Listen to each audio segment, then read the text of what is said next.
Hello everyone, ELSS এর পক্ষ থেকে সকলকে শুভেচ্ছা। আজকে আমরা কথা বলবো এমন একটি ফিজিক্সের ম্যাথমেটিক্যাল প্রবলেম নিয়ে, যেটা মেডিকেল ভর্তি পরীক্ষা, ডেন্টাল ভর্তি পরীক্ষা, বিভিন্ন বিশ্ববিদ্যালয়ের ভর্তি পরীক্ষা এবং এইচএসসি পরীক্ষার জন্য খুবই গুরুত্বপূর্ণ। এবং এটি কিন্তু বিভিন্ন কম্পিটিটিভ এক্সাম এবং এইচএসসিতে অনেকবার এসেছে, এবং এটি শুধু অবজেক্টিভ হিসেবে নয়, রিটেন কোয়েশ্চেন হিসেবেও এসে থাকে। তো এই ম্যাথটি আমরা কিভাবে করতে পারি তার সম্পূর্ণ থিওরিটিক্যাল ব্যাখ্যা সহ সলভ, তার পাশাপাশি ভর্তি পরীক্ষাতে কীভাবে মাত্র 30 সেকেন্ডের মধ্যে এই জাতীয় ম্যাথ সলভ করা যায়, সেই নিয়ে আজকের ক্লাস। ওকে, তো শুরু করি আমরা 44 নম্বর দিয়ে। এখানে বলা হয়েছে কোনো বস্তুর রৈখিক ভরবেগ 50% বৃদ্ধি করলে গতিশক্তি বৃদ্ধি পায় কত। ওকে, তো প্রথমেই দেখব যে এখানে দুইটা রাশি নিয়ে কথা বলা হচ্ছে, রৈখিক ভরবেগ এবং গতিশক্তি। তো রৈখিক ভরবেগ এবং গতিশক্তির মধ্যে সম্পর্ক স্থাপনকারী সমীকরণ কোনটি? সমীকরণটি হলো E is equal two p²/2m, যেখানে ই হলো গতিশক্তি এবং পি হলো রৈখিক ভরবেগ। তো অনেকেরই মনে হতে পারে যে এই সমীকরণ আমার মনে থাকবে না, বা এই সমীকরণ আমি কীভাবে মুখস্থ করব। তো এই সমীকরণ মুখস্থ না করেও কিন্তু একটা খুবই সহজ সমীকরণ থেকে এই সমীকরণ বানিয়ে নেওয়া যায়। সেটা কীভাবে, সেটা একটু দেখাই। যে আমরা জানি ই বা আমরা যদি গতিশক্তির কথা চিন্তা করি, তাহলে গতিশক্তি ইজ ইকুয়াল টু আমরা সবাই জানি যে 12 mv², এবং ভরবেগ P is equal two mv। তো এখন যদি আমরা এই সমীকরণের ডান দিকের হরে এবং লবে এম গুণ করি,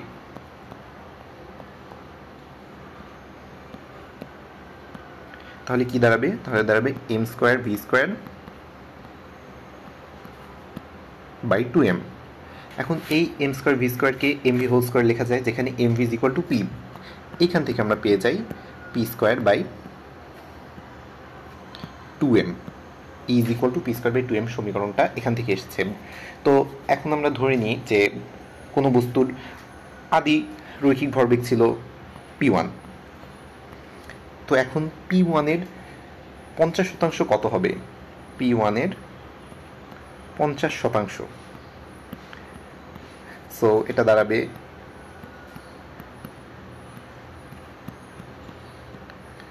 যেটা হলো 0.5 p1। তো এই 0.5 p1টা আসলে কি? এটা কি বৃদ্ধি পাওয়ার পর রৈখিক ভরবেগের মান, নাকি রৈখিক ভরবেগ কতটুকু বৃদ্ধি পেল সেই হিসাবটুকু মাত্র? আমরা যদি তোমাদেরকে বোঝাই, তাহলে বিষয়টা এরকম যে, ধরো আমি তোমাকে বললাম যে তোমার কাছে 10 টাকা ছিল, আমি তোমাকে 5 টাকা বাড়িয়ে দিলাম, বা তোমার 5 টাকা আমি বৃদ্ধি করলাম। তার মানে এখন তোমার মোট টাকা কত হচ্ছে? 15 টাকা নাকি 5 টাকা? অবশ্যই কিন্তু 15 টাকা। এই যে 0.5 p1, এই 0.5 p1 আমি বৃদ্ধি করেছি, মানে বস্তুর যে রৈখিক ভরবেগ সেটা আগেই ছিল p1, তার সাথে আমি 0.5 p1 বৃদ্ধি করলাম। তার মানে আমার এই যে বৃদ্ধিপ্রাপ্ত রৈখিক ভরবেগ দাঁড়ালো p1 প্লাস 0.5 p1, অর্থাৎ 1.5 p1। আচ্ছা, এখন আমরা ধরি যে এই সমীকরণটা থেকে যে যখন বস্তুর রৈখিক ভরবেগ প্রাথমিক অবস্থায় p1 ছিল, তখন যদি তার গতিশক্তি e1 হয়ে থাকে, তাহলে সমীকরণটা এরকম আসছে। ওকে, এখন যখন এর রৈখিক ভরবেগ বৃদ্ধি পেয়ে p2 হলো, তখন সমীকরণটা কেমন দাঁড়াবে? যখন এর রৈখিক ভরবেগ বৃদ্ধি পেয়ে p2 হয়েছে, তাহলে তখন হবে, অবশ্যই আমরা যদি মান বসাই, p2²/2m। ওকে, আমরা জানি p2 সমান কি 1.5 p1। আমরা যদি p2 এর জায়গায় এর মান বসাই, তাহলে এটা দাঁড়াবে এমন 1.5 p1², সরি,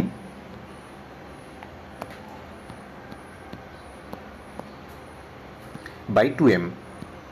এখন এই যে এই ক্যালকুলেশনটুকু, এটুকু তুমি চাইলে ক্যালকুলেটর ছাড়াই করতে পারো, এবং এটা শেখাও দরকার, কারণ মেডিকেল ভর্তি পরীক্ষাতে এবং বিভিন্ন বিশ্ববিদ্যালয় ভর্তি পরীক্ষাতে ক্যালকুলেটর ব্যবহার করতে দেওয়া হয় না। তো আমরা 1.5কে এভাবে লিখতে পারি 15/10 ইন্টু 15/10, তাহলে 15 গুণ 15 225, 10 ইন্টু 10 100, তাহলে 225/100, হুইচ ইজ 2.25। তাহলে আমি যদি এখানে মান বসে, তাহলে E2 ইজ ইকুয়াল টু হচ্ছে 2.25 p1² বাই 2m। এটাকে আমি সমীকরণ নম্বর 2 দিলাম। এখন যদি আমি এই 2 নম্বর সমীকরণটিকে 1 নম্বর সমীকরণ দিয়ে ভাগ করি তাহলে বিষয়টি কেমন দাঁড়াচ্ছে? তাহলে আমি করে ফেলি E2/E1 is equal to 2.25 P1 squared by 2m into এখানে 2m/P1 স্কোয়ার। ওকে, তাহলে এই অংশটা কিভাবে আসলো? এই অংশটা কিভাবে আসলো? এই অংশটা আসলো এই যে এখান থেকে আমরা দেখেছিলাম যে E1 is equal to P1 squared by 2m। তো এই অংশটাকে আমি ভাগ করাই, এটা উল্টে গেছে। এখানে 2m কে আমি যদি কেটে দিই তাহলে P1 স্কোয়ার কাটা যাচ্ছে, তাহলে থাকছে জাস্ট 2.25। তাহলে আমার দাঁড়াচ্ছে E2 is equal to 2.25 E1, অর্থাৎ রৈখিক ভরবেগ 50% বৃদ্ধি করায় বা 0.5 গুণ বৃদ্ধি করায় গতিশক্তির বৃদ্ধিপ্রাপ্ত মানটা দাঁড়াচ্ছে 2.25 E1, অর্থাৎ গতিশক্তি পূর্বের মানের 2.25 গুণ হয়ে গেছে। এখন এইটি হলো বৃদ্ধিপ্রাপ্ত গতিশক্তির মান, কিন্তু কতটুকু বৃদ্ধি পেয়েছে বা বৃদ্ধিপ্রাপ্ত অংশ কতটুকু সেইটি হিসাব করার জন্য আমাদেরকে এই বৃদ্ধিপ্রাপ্ত মান থেকে প্রাথমিক মান বা পূর্ববর্তী মান বিয়োগ করতে হবে। তাহলে আমরা যদি করি তাহলে আমার বৃদ্ধিপ্রাপ্ত মান হলো E2 আর প্রাথমিক মান ছিল আমার, বা এটা হলো E1। তাহলে আমরা জানি E2 is equal to 2.25 E1। তাহলে আমি যদি 2.25 E1 থেকে E1 বিয়োগ করি তাহলে আমার থাকবে 1.25 E1।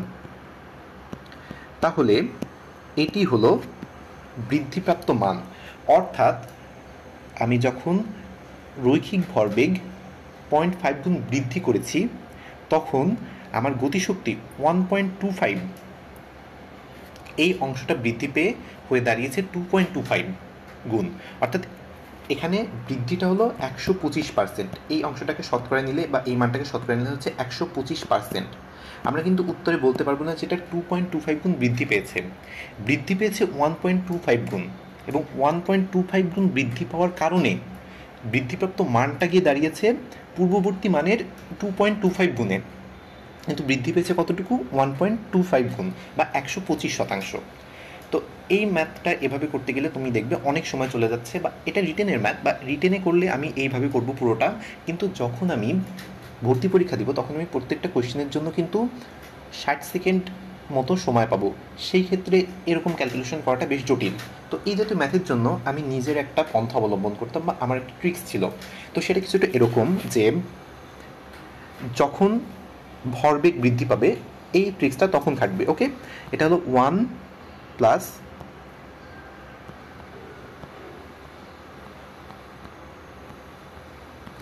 ভরবেগ কত গুণ বৃদ্ধি,